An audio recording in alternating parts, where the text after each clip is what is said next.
जय श्री कृष्ण। अनंत विजयम राजा कुंती पुत्रो युधिष्ठिरे नकुल से देवस्य सुघोषमणि पुष्पकौ काश्यस्य परमेश्वासः शिखंडी च महारथः धृष्टद्युम्नो विराटस्य सात्विक्यस्य पराजितः द्रुपदो द्रौपदेयास्य सरस्व पृथ्वीपते सौभद्रस्य महाबाहु शंखान् दद्मो पृथक् पृथक्। Translation: King Yudhishthir, the son of Kunti, blew his conch shell. The Ananta Vijay and Nakul and Sahadev blew the Sughosh and Manipuspaka. That great archer, the king of Kasi, the great fighter Shikhandi, Drishtadyumna, Virat, and the unquerable Satyaki, Drupad, the sons of Draupadi, and the others, O king, such as the son of Subhadra, greatly armed, all blew their respective conch shells. Purport: Sanjay informed King Dhritarashtra very tactfully that his unwise policy of deceiving the sons of Pandu and endeavoring to enthrone his own sons on the seat of the kingdom was not very laudable. The signs already clearly indicated that the whole Kuru dynasty would be killed in that great battle, beginning with the grandsire Bhishma, down to the grandsons like Abhimanyu and others, including kings from many states of the world.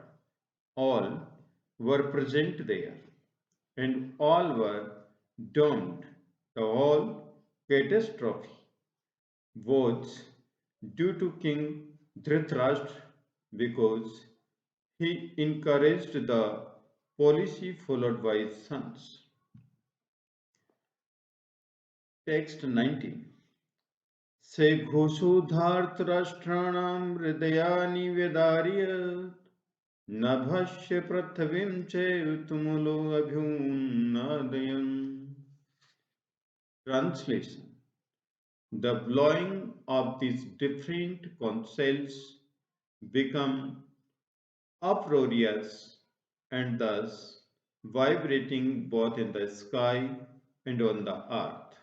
It shattered the hearts of the sons of Dhritarashtra.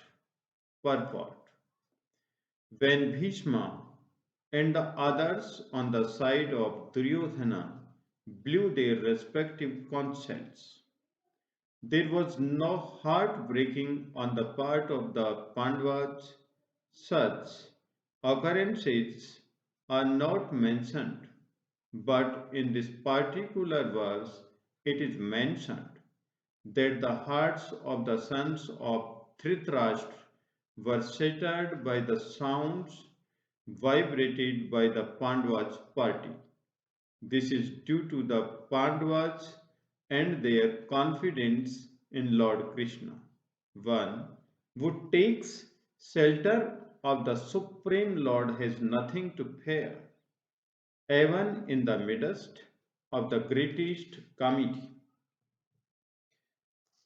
Text 20. अर्थव्यवस्थितान् दृष्ट्वा धार्तराष्ट्रान् कपिध्वजः प्रवर्ते शस्त्रसम्पाते धनुरुद्यमे पाण्डवः ऋषिकेशं तदा वाक्यम् idam ah महीपते.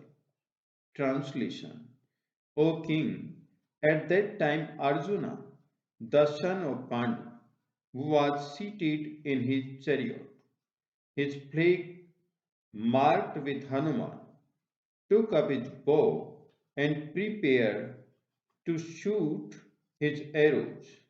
Looking At the sons of Dhritarashtra, O king, Arjuna then spoke to Rishikesh, means Krishna, these words.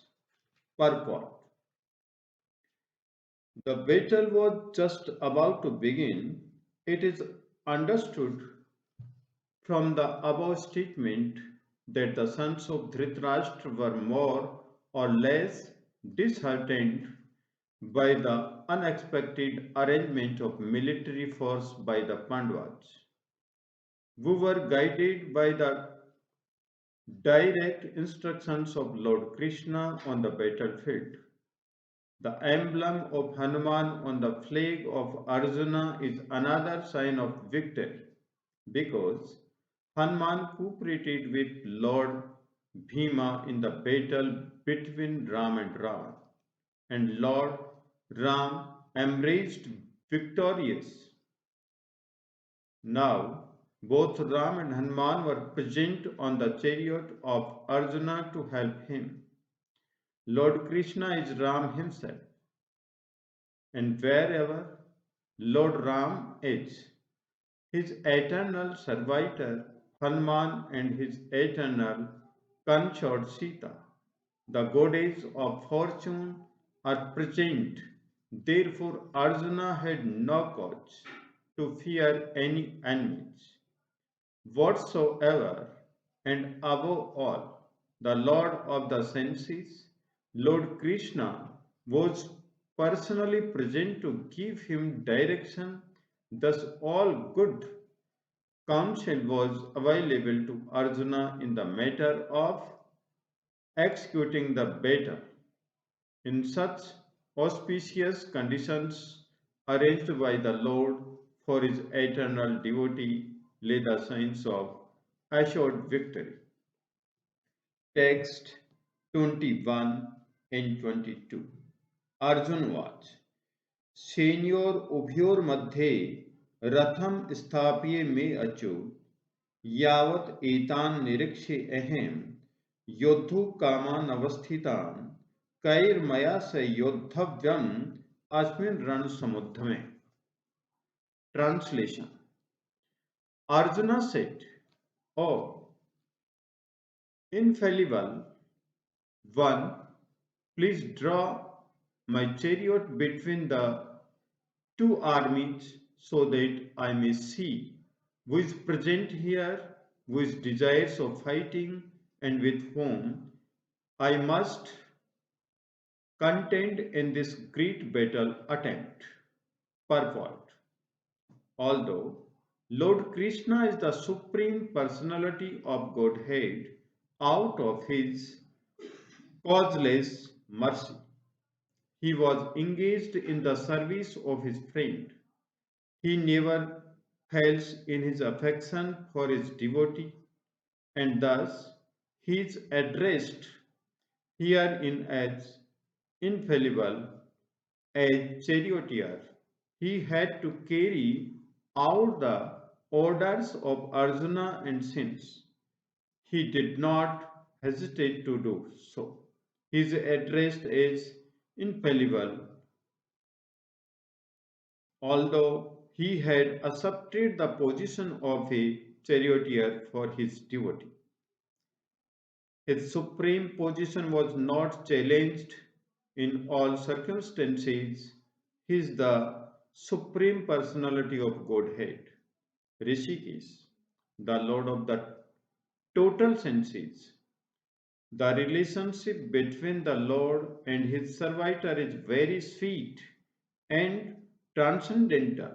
The servitor is always ready to render a service to the Lord, and similarly, the Lord is always seeking an opportunity to render some service to the devotee.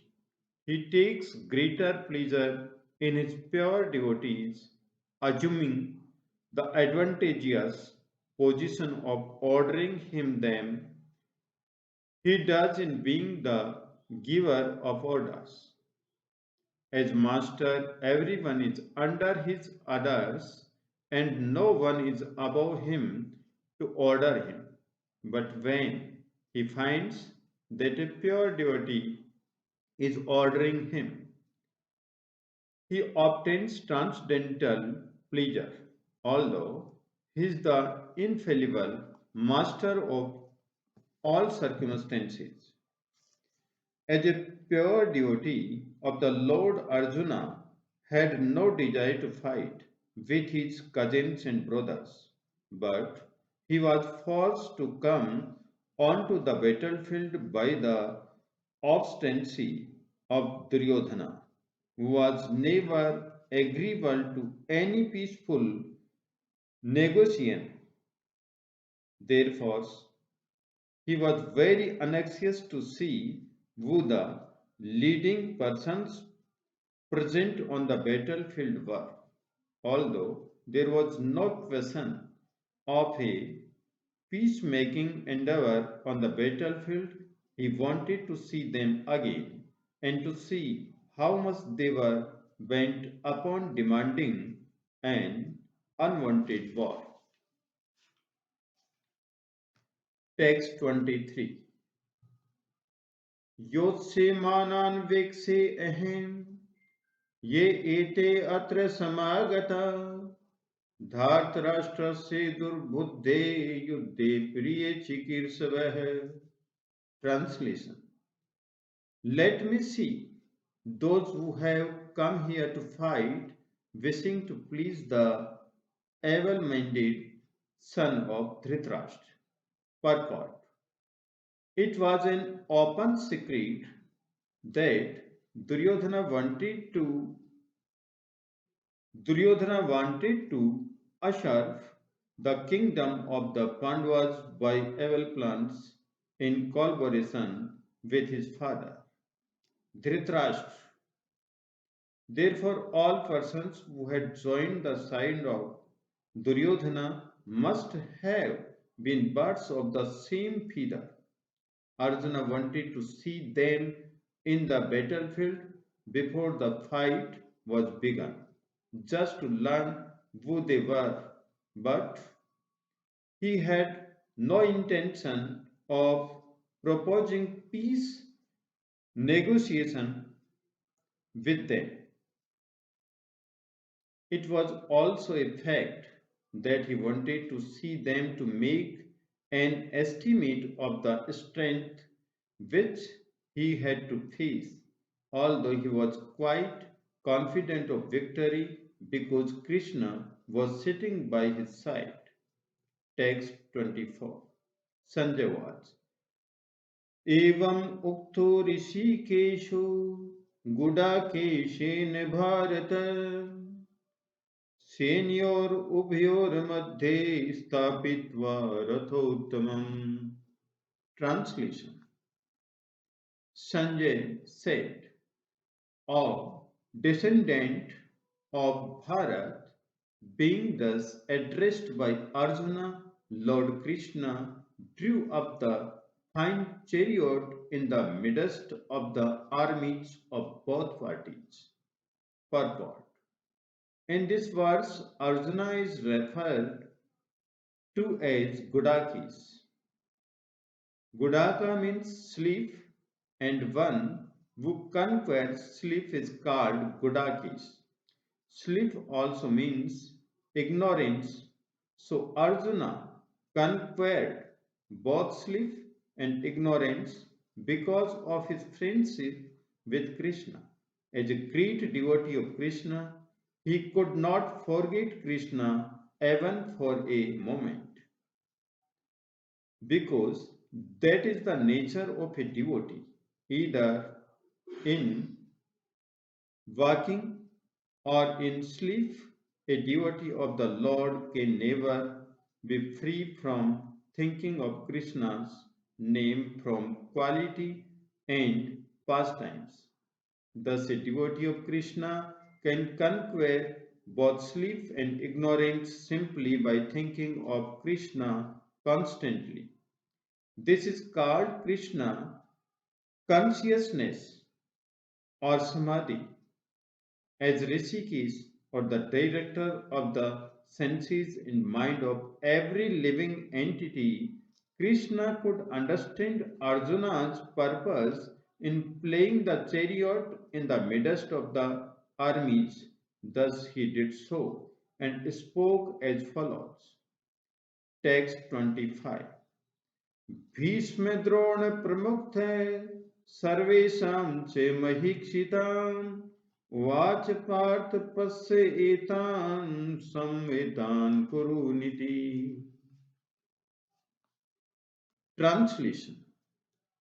In the presence of Bhishma, Drona, and all other chieftains of the world, Rishikesh, the Lord said, just behold, Parth, all the Kurus who are assembled here.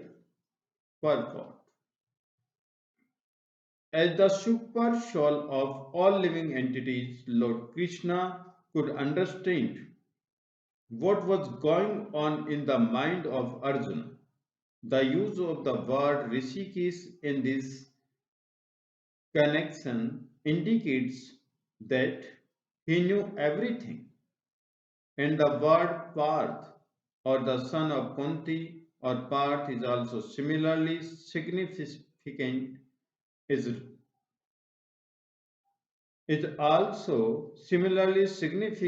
reference to Arjuna as a friend. He wanted to inform Arjuna that because Arjuna was the son of Parth, the sister of his father Vasudeva, he had agreed to be the charioteer of Arjuna. Now, what did Krishna mean when he told Arjuna to behold the Kurus? Did Arjuna want to stop there and not fight? Krishna never expected such things from the son of his aunt Parth. The mind of Arjuna was this. The mind of Arjuna was thus predicated by the Lord in friendly joking. Jai Sri Krishna.